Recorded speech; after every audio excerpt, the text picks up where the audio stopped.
નમસ્કાર મિત્રો, દેશ અને દુનિયાના સુપરફાસ્ટ સમાચારમાં તમારું સ્વાગત છે। નોબેલ પ્રાઇઝ વિનરને કેટલા પૈસા મળે છે?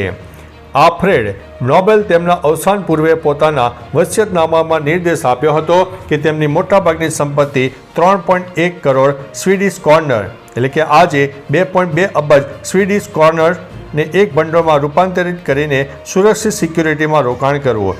આ ભંડોળની આવક વાર્ષિક પુરસ્કાર રૂપે માનવજાત માટે શ્રેષ્ઠ કાર્ય કરનારાઓને આપવામાં આવે છે। વર્ષ 2025માં નોબેલ શાંતિ પુરસ્કારની રકમ 11 મિલિયન સ્વીડિશ કોર્નર એટલે કે 9.33 કરોડને પાર પહોંચી હતી। મિત્રો, અન્ય મહત્વના સમાચારની વાત કરીએ તો સ્પા સેન્ટરોના નામે ચાલતા વ્યાપારનો પર્દાફાશ। ભાવનગરના વાઘાવાડી રોડ પર ઈવા સુરભી કોમ્પ્લેક્સમાં સ્પા સેન્ટરના નામે વ્યાપારના 3 કેન્દ્રો આઇકોનિક સ્પા, ઓશિયન સ્પા અને અવેદા સ્પા પર પોલીસે દરોડા પાડ્યા। વિદેશી મહિલાઓને બોલાવીને આ ગેરકાયદેસર વેપાર ચાલતો હતો। પોલીસે ડમી ગ્રાહકો મોકલીને લેડીઝ સંચાલિકા, મેનેજર સહિત 8 વ્યક્તિઓની ધરપકડ કરી છે। ગ્રાહકો અને મહિલાઓને મુક્ત કરાવવામાં આવી હતી। મિત્રો, અન્ય મહત્વના સમાચારની વાત કરીએ તો ગુજરાતની પાણીની ચિંતા ટળી, નર્મદા ડેમ 100% ભરાયો। નર્મદા ડેમ સંપૂર્ણપણે ભરાઈ ગયો છે। 138.68 મીટરની મહત્તમ સપાટીએ પહોંચી ગયો છે। હાલ પાણીની આવક 1 લાખ ક્યુસેકથી વધુ છે, જે ઉપરવાસમાંથી મોટા પ્રમાણમાં પાણીનો સંકેત આપે છે। ડેમ 100% ભરાયેલો હોવાથી વધારાનું પાણી સંગ્રહી શકાય નહીં। આ ગુજરાત અને અન્ય રાજ્યો માટે સિંચાઈ અને પીવાના પાણી માટે સકારાત્મક છે, પરંતુ પાણીનો નિયંત્રણ નિકાલ હવે જરૂરી પણ છે। મિત્રો, અન્ય મહત્વના સમાચારની વાત કરીએ તો અમદાવાદ મ્યુનિસિપલ કોર્પોરેશને 3411 કિલો મીઠાઈ જપ્ત કરી છે। દિવાળી તહેવારને ધ્યાનમાં રાખીને અમદાવાદ મ્યુનિસિપલ કોર્પોરેશને ફૂડ વિભાગ દ્વારા 3411 કિલો શંકાસ્પદ ખાદ્ય પદાર્થો જેમ કે માવો, બટર, ચીઝ ઉપરાંત ઘીમાંથી બનેલી મીઠાઈઓનો જથ્થો સીલ કરવામાં આવ્યો છે। તેમજ 103 ખાદ્ય પદાર્થોના સેમ્પલ એકત્ર કરીને લેબોરેટરી ટેસ્ટ માટે મોકલવામાં આવ્યા છે। 235 કિલો અને 221 લીટર બિન આરોગ્યપ્રદ ખાદ્ય પદાર્થોનો નાશ કરવામાં આવ્યો છે। આ કાર્યવાહીમાં 5 એકમોને સીલ કરી દેવામાં આવી છે। મિત્રો, અન્ય મહત્વના સમાચારની વાત કરીએ તો દિવાળી સેલના નામે થઈ શકે છે ફ્રોડ। દિવાળી પર લોકો કેક શોપિંગ વેબસાઇટનો ભોગ છે। સ્કેમર્સ લાસ્ટ મિનિટ ઓફર્સ અને લિમિટેડ ડીલ્સથી કાર્ડ અને બેંક વિગતો ચોરી રહ્યા છે। ફેક વેબસાઇટમાં ખોટી URL, ખોટા સ્પેલિંગ અને નકલી રિવ્યૂ હોય છે। જો છેતરપિંડીનો ભોગ બની શકો છો તો બેંક અને cybercrime.gov.in ઉપર તમે ફરિયાદ કરી શકો છો।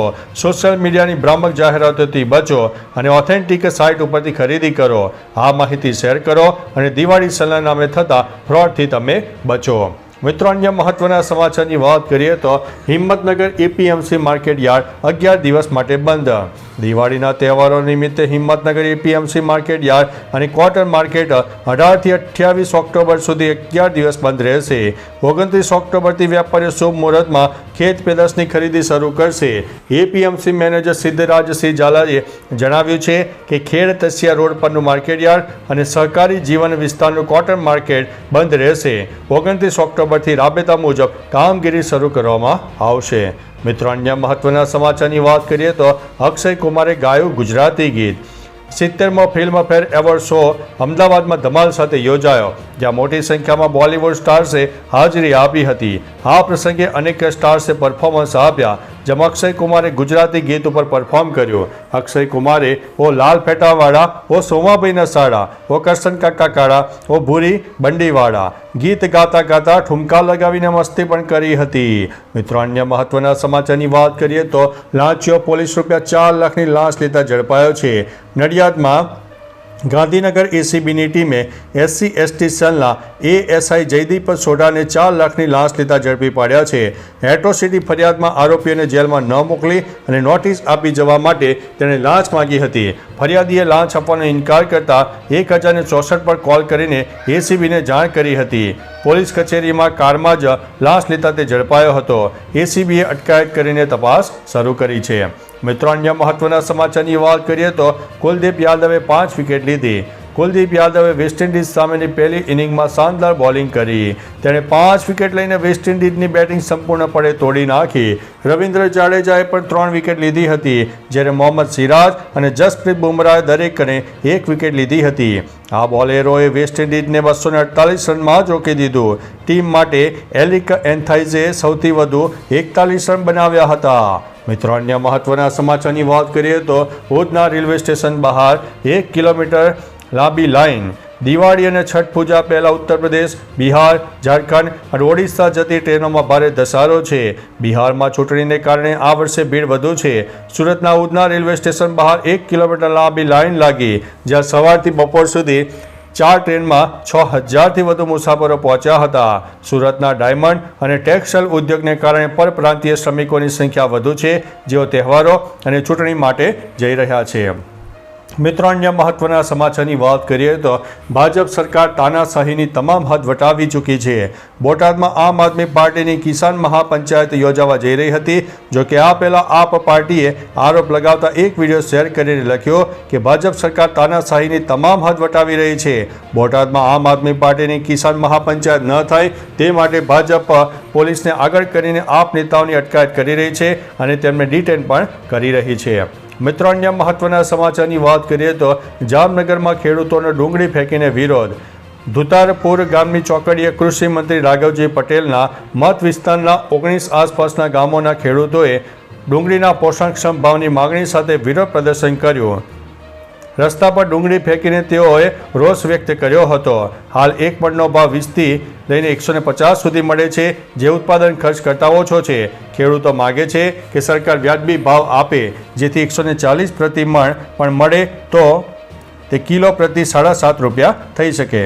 મિત્રો, અન્ય મહત્વના સમાચારની વાત કરીએ તો રાઘોપુરમાં પ્રશાંત કિશોર વિરુદ્ધ કેસ દાખલ કરવામાં આવ્યો. જન સુરજના સ્થાપક અને બિહાર વિધાનસભા ચૂંટણીમાં ઉમેદવાર પ્રશાંત કિશોર વિરુદ્ધ કેસ દાખલ કરવામાં આવ્યો છે. વૈશાલી જિલ્લાના રાઘોપુર પોલીસ સ્ટેશનમાં પ્રશાંત કિશોર વિરુદ્ધ કેસ દાખલ કરવામાં આવ્યો.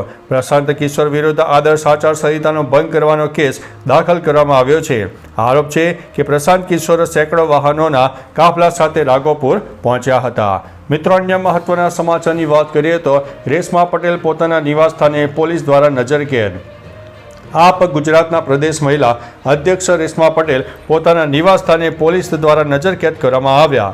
આપે બોટાદ માર્કેટ યાર્ડમાં ખેડૂતોએ કડદાના વિરોધમાં આંદોલન શરૂ કર્યું. ઉલ્લેખનીય છે કે બોટાદ ખાતે આમ આદમી પાર્ટીએ ખેડૂત મહાપંચાયતનું આયોજન કર્યું હતું. આ ઉપરાંત બોટાદમાં આમ આદમી પાર્ટીના નેતા બ્રિજરાજ સોલંકીની પણ અટકાયત કરવામાં આવી હતી. મિત્રો, અન્ય મહત્વના સમાચારની વાત કરીએ તો કપલે એવું કામ કર્યું કે કાર્યવાહીની માગ થઈ. સોશિયલ મીડિયામાં વાયરલ થવાનું ભૂત લોકોના માથા ઉપરથી ઉતરતું જ નથી અને દિવસે દિવસે ખતરનાક બનતું જાય છે.